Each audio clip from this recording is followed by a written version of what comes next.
Hi friends, அனைவருக்கும் வணக்கம். இந்த வீடியோவில் டிசம்பர் 18ஆம் தேதிக்கான கரண்ட் அஃபேர்ஸ் பார்க்கலாம். 2020ஆம் ஆண்டின் ஐக்கிய நாடுகளின் உலக இளம் சாதனையாளர்கள் விருதுக்கு தேர்ந்தெடுக்கப்பட்ட இந்தியர் யார்? 2020ஆம் ஆண்டின் ஐக்கிய நாடுகளின் உலக இளம் சாதனையாளர்கள் விருதுக்கு தேர்ந்தெடுக்கப்பட்ட இந்தியர் யார்? ஆன்சர் வித்யுத் மோகன். அதாவது நம்முடைய இந்தியாவின் பொறியாளராக இருக்கக்கூடிய வித்யுத் மோகன் தான் இந்த வருடம் ஐக்கிய நாடுகளில் இருக்கக்கூடிய சுற்றுச்சூழல் பிரிவின் உலக இளம் சாதனையாளர் விருதுக்கு பார்த்தீங்கன்னா தேர்வு செய்யப்பட்டிருக்காரு. அவருக்கான விருதும் வழங்கப்பட்டிருக்கு. சரிங்களா? ஸோ உலக அளவில் மொத்தம் 7 நபர்கள் தேர்ந்தெடுத்தாங்க. அதில் இந்தியாவிலிருந்து இந்த வித்யுத் மோகன் சொல்லக்கூடிய இந்த பொறியாளர் தேர்ந்தெடுக்கப்பட்டிருக்காரு. இந்த உலக இளம் சாதனையாளர்கள் விருது பார்த்தீங்கன்னா உலகை காப்பாற்றக்கூடிய ஆக்கப்பூர்வமான சிந்தனைகளும் மற்றும் கண்டுபிடிப்புகளை கண்டுபிடிக்கக்கூடிய நபர்களுக்கும் வழங்கப்படும்.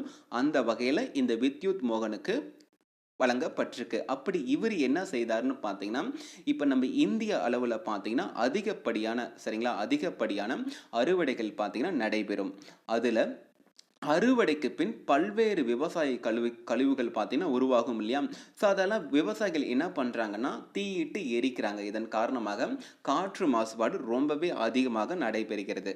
அந்த கழிவுகளை எரிக்காமல் அந்த கழிவுகளை பார்த்தீங்கன்னா மதிப்பு கூட்டு பொருட்களாக உருவாக்கக்கூடிய ஒரு முறையை உருவாக்கியிருக்காரு. அதாவது எக்ஸாம்பிளாக சொல்லணும்னா ஆக்டிவேட்டட் கார்பன் இது போன்ற மதிப்பு கூட்டு பொருள்களாக உருவாக்குவதற்கு ஒரு முறையை இந்த வித்யுத் மோகன் கண்டுபிடிச்சிருக்காரு. இந்த கண்டுபிடிப்பை பறைசாற்றும் விதமாக தான் இந்த வருடம் நம்ம இந்தியாவிலிருந்து உலக இளம் சாதனையாளர்கள் விருதுக்கு இவர் தேர்வு செய்யப்பட்டிருக்காரு. ஸோ ரொம்பவே முக்கியமானது. விவசாய கழிவுகளை ரொம்பவே பயனுள்ளதாக மதிப்பு கூட்டு பொருள்களாக உருவாக்கக்கூடிய ஒரு முறையை கண்டுபிடித்திருக்காரு. சரிங்களா? இந்திய தேசிய நெடுஞ்சாலை ஆணையத்தின் தலைவராக உள்ளவர் யார்? இந்திய தேசிய நெடுஞ்சாலை ஆணையத்தின் தலைவராக உள்ளவர் யார்? ஆன்சர் சுக்பீர் சிங் சந்துன்னு சொல்லக்கூடிய இந்த நபர் தான் இந்தியாவின் தேசிய நெடுஞ்சாலை ஆணையத்தின் தலைவராக இருக்காரு. ஸோ இவரை ஏன் தற்சமயம் இங்கே நம்ம பார்க்குறோன்னா இவருடைய பதவிக்காலத்தை மேலும் 6 மாதங்களுக்கு நீட்டிப்பு பண்ணியிருக்காங்க நம்மளுடைய மத்திய அரசு. வருகின்ற 2021 ஜனவரி 21 இந்த தேதிக்கு பிறகு 6 மாதங்கள் பார்த்தீங்கன்னா இவருடைய பணிக்காலம் நீட்டிப்பு பண்ணியிருக்காங்க. சரிங்களா? ஸோ இவரை பற்றி சொல்லணும்னா கடந்த 1988 இந்த வருடம் பேச்சை சேர்ந்த ஒரு IAS ஆஃபீஸர்னு சொல்லலாம். மேலும் உத்தரகண்ட் கேடர். சரிங்களா? ஸோ இந்த அமைப்பு ஆங்கிலத்தில் நேஷனல் ஹைவேஸ் அத்தாரிட்டி ஆஃப் இந்தியான்னு சொல்லுவாங்க. கடந்த 1988 உருவாக்கப்பட்டிருக்கு. தலைமையகம் பார்த்தீங்கன்னா புதுடெல்லியில் அமைந்திருக்கு. சரிங்களா?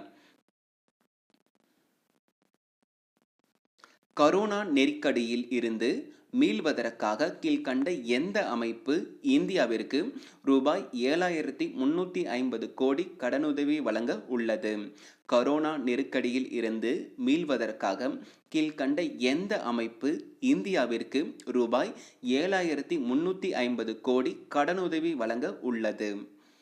Answer BRICS bank. ஸோ இதை நியூ டெவலப்மெண்ட் பேங்க்னு கூட சொல்லுவாங்க.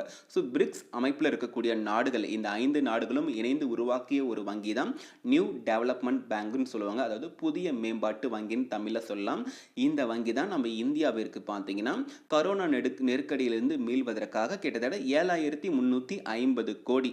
ஸோ இதை பார்த்தீங்கன்னா $1 பில்லியன் அப்படின்ட்டு சொல்லுவாங்க. நம்ம இந்தியாவுக்கு மட்டும் கிடையாதுங்க, பிரேசில் நாடும் முன்மொழிஞ்சிருந்தாங்க. ஸோ இந்தியா மற்றும் பிரேசிலுக்கு தலா $1 பில்லியன் வழங்க போவதா ஒரு ஒப்புதலையும் இந்த பிரிக்ஸ் பேங்க் வழங்கியிருக்காங்க.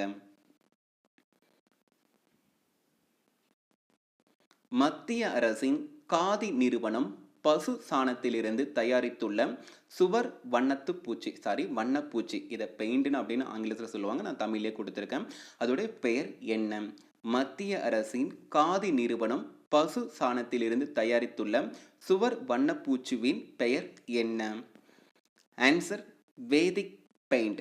அதாவது நம்முடைய மத்திய அரசின் காதி மற்றும் கிராம தொழில் ஆணையம் என்ன பண்ணியிருக்காங்கன்னா பசு சாணத்திலிருந்து ஒரு பெயிண்ட், அதாவது சுவர் வண்ண பூச்சுன்னு சொல்லக்கூடிய பெயிண்டை வந்து உற்பத்தி செய்திருக்காங்க, தயாரித்திருக்காங்க. அதோடைய பெயர் தான் வேதிக் அப்படின்ட்டு சொல்லியிருக்காங்க.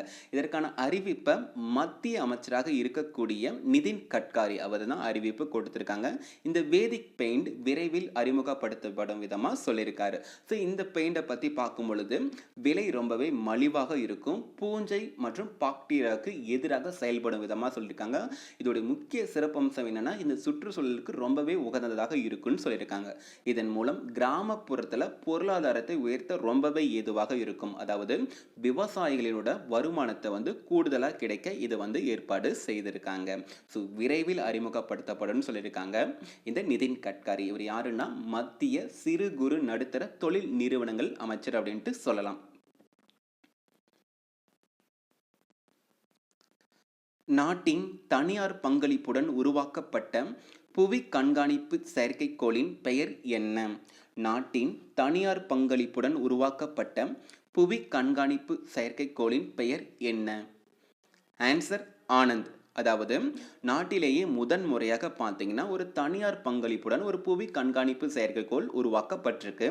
இதை வருகின்ற 2021, அதாவது அடுத்த ஆண்டில் பார்த்தீங்கன்னா PSLV C51 இந்த ராக்கெட் மூலமாக இந்த ஆனந்த் சொல்லக்கூடிய இந்த செயற்கைக்கோள் விண்ணில் செலுத்தப்பட இருப்பதாக இஸ்ரோவின் தலைவராக இருக்கக்கூடிய K. சிவன் அவர் அறிவிப்பு கொடுத்திருக்காரு. சரிங்களா? ஸோ அண்மையில் தான் PSLV C50 ராக்கெட் பார்த்தீங்கன்னா விண்ணில் வெற்றிகரமாக ஏவப்பட்டு நிலைநிறுத்தப்பட்டது.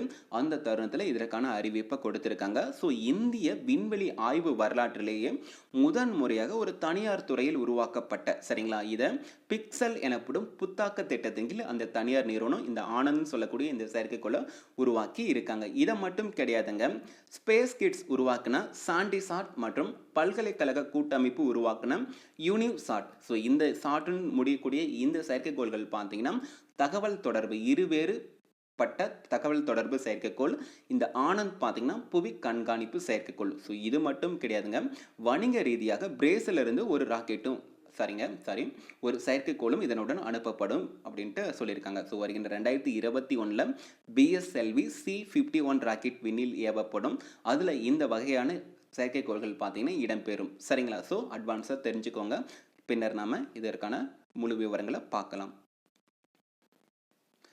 சமீபத்தில் இந்தியா மற்றும் கீழ்கண்ட எந்த நாட்டுக்கும் இடையே 7 முக்கிய ஒப்பந்தங்கள் கையெழுத்தாகி உள்ளன? சமீபத்தில் இந்தியா மற்றும் கீழ்கண்ட எந்த நாட்டுக்கும் இடையே 7 முக்கிய ஒப்பந்தங்கள் கையெழுத்தாகி உள்ளன? ஆன்சர் வங்கதேசம். ஸோ நம்முடைய அண்டை நாடாக இருக்கக்கூடிய வங்கதேசத்திற்கும் நம்முடைய இந்திய நாட்டிற்கும் இடையே தான் பார்த்தீங்கன்னா விர்ச்சுவல் சம்மிட் வந்து நடைபெற்றது. இதில் நம்முடைய இந்திய பிரதமராக இருக்கக்கூடிய திரு நரேந்திர மோடி அவர்களும் வங்கதேச பிரதமராக இருக்கக்கூடிய ஷேக் ஹசீனா இவங்க இருவரும் விர்ச்சுவலாக வந்து கலந்துக்கிட்டாங்க. இதில் விவசாயம், ஜவுளி, ஹைட்ரோ கார்பன் உள்ளிட்ட 7 முக்கிய ஒப்பந்தங்கள் போடப்பட்டது. மேலும் இரு நாடுகளை இணைக்கும் விதத்தில் எல்லை புறத்தில் இருக்கக்கூடிய இரு நாட்டின் எல்லை ஓரத்தில் இருக்கக்கூடிய ஹல்திபாரி முதல் சிலாஹதி வரை இருக்கக்கூடிய ரயில் பாதையை கிட்டத்தட்ட 55 ஆண்டுகளுக்கு பிறகு பார்த்தீங்கன்னா மீண்டும் தொடங்கி வைத்திருக்காங்க. இருவருமே தான் காணொலி காட்சி மூலமாக தொடங்கி வைத்திருக்காங்க. சரிங்களா? ஸோ இது அண்மையில் தான் இந்த விர்ச்சுவல் சமிட், இரு நாடுகளுக்கு இடையே விர்ச்சுவல் சமிட் பார்த்தீங்கன்னா நடைபெற்றது.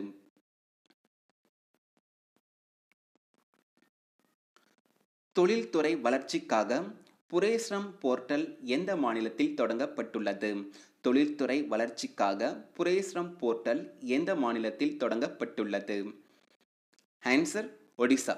ஸோ ஒடிசா மாநிலத்தில் தான் அண்மையில் ஒடிசாவின் முதல்வராக இருக்கக்கூடிய திரு நவீன் பட்நாயக் அவர்கள் 22 ஆன்லைன் சர்வீசஸ் வந்து அறிமுகப்படுத்தியிருந்தார். அதனுடன் இணைந்து ஈஸி ஆஃப் டூயிங் பிஸ்னஸ் இதற்காக, அதாவது எளிதாக வணிகத்தை மேற்கொள்வதற்காகவும் தொழில்துறை வளர்ச்சிக்காகவும் தான் இந்த போர்ட்டலை வந்து அறிமுகப்படுத்தியிருக்காரு. சரிங்களா? ஸோ இது ரொம்பவே மாநிலத்தில் இருக்கக்கூடிய விவசாயிகளுக்கும் சரி, தொழில்துறை MSMEன்னு சொல்லுவோம் இல்லையா, ஸோ அந்த நிறுவனங்களுக்கும் உபயோகமாக இருக்கும் வகையில் சொல்லியிருக்காங்க. சரிங்களா?